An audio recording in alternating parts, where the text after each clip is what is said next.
عسلامة، شحال تكونوا بكلكم بألف صحة وبخير. رجعتكم كالعادة فيديو جديد، والفيديو متاعنا بالنسبة اليوم باش يكون كسكسي بالقرنيط بنين يعمل 66 كيف. جربوه بالطريقة دي وتفكروني. شاركتوا على فكرة معاكم قبل بالمرة دي الطريقة مختلفة، وأبن مرة نجربوا بالطريقة هذه. خديت القرنيطة متاعي من الحجم المتوسط، معناها باش نصمتها في ماء لمدة 40 دقيقة وتاج نتعداو مع بعضنا تحضير الكسكسي. خديت المقفول متاعي، قليت فيه قرون فلفل بالطبيعة، شقيتهم ملحتهم هكا دوب شوية، وفي نفس الزيت اللي قليت فيه الفلفل خديت بصلة متوسطة باش نقص هكاكا بالطول. على فكرة بالنسبة للبصل باش نقليه حتى لين اللون متاعو يولي هكا ترانسبارون شوية. البصله نتاعي بعد ما قطعتها تو ديريكت باش نحط عليها كعبه طماطم فريشكا، ولا هي زوز كعبات الحقيقه مانيش متاكده. ما الكسكسي هكا بالحاجات البحريه والا بالحوت راهو يحب الطماطم الخضراء. تو باش نفوا حطيت الملح من حسب الرغبه بالطبيعه، مغرفه صغيره كركم، شطر مغرفه صغيره فلفل اكحل، ومغرفتين كبار طماطم معجونه. باش نقعد نقلي فيهم بالبي، والطماطم معجونه واللفاحات ما حطيتهم كان ما تاكدت البصل والطماطم الخضراء تقليو بالبي وخذاو وجه. توا كيف الطماطم معجونة خليتها هكاكا تتقلى حكاية درجين ولا درج ونص هكاكا. وتوا باش نحط الثوم. بالنسبة ليا راني قبل الكسكسي بالقرنيط ما حطيتش فيه الثوم، المرة دي باش نحط فيه هكا سنة ثوم قصيت هكاكا جويدة بالسكينة، نقصوها بالسكينة باش ما تسيبش مطعم قوي، على خاطر كي تتهرس بالمهراس الثوم يبدأ أقوى. بالنسبة لي حبيت نقصها بالسكينة زوز فصوص ثوم، معناها مش برشا. وطب باش نحط فلفل احمر الكميه اللي تحبوا عليها. بالنسبه لي حطيت مغرفتين صغار فلفل احمر، وديريكت باش نمرق بالكميه الكافيه نتاع الماء. بيع مرقت بماء سخون يغلي. وبالنسبه للخضره اللي باش نحطها، باش نحط بطاطا راس بصل وراس ثوم. الثوم هذاك غسلته بالباهي باش ما يبداش هكا فيه شوائب. وحطيت زاده سفناريا، سينو بالنسبه للخضره تنجموا تحطوا اللي تحبوا عليها. بالنسبه لراس الثوم كي حطيته راني حطيته اكسبري مع القرنيط باش هكا يسيب قوي ياسر محلاه.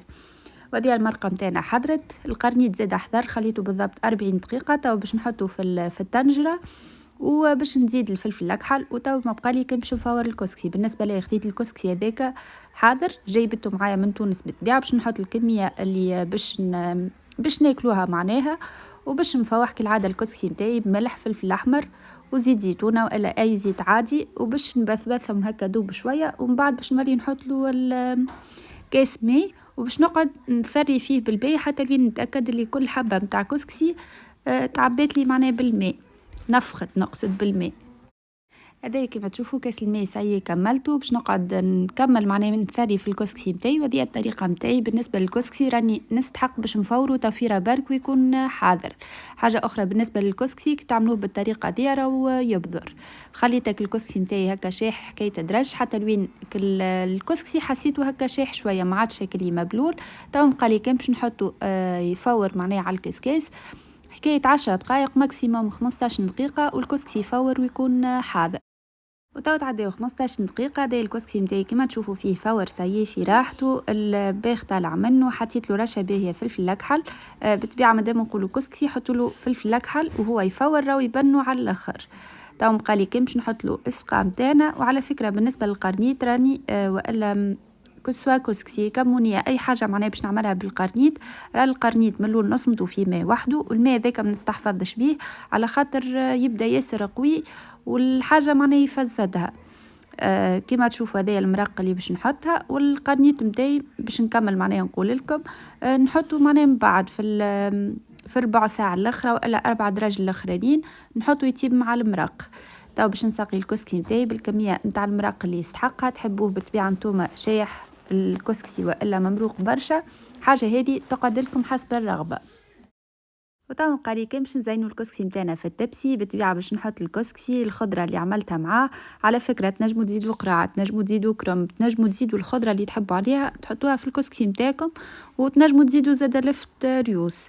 بالنسبه لي اكتفيت بالخضره اللي قلت لكم عليها: قرنيط، بطاطا، فينيريا، راس ثوم صغيرون معناه مش كبير برشا، بصل والفلفل المقلي بالطبيعه.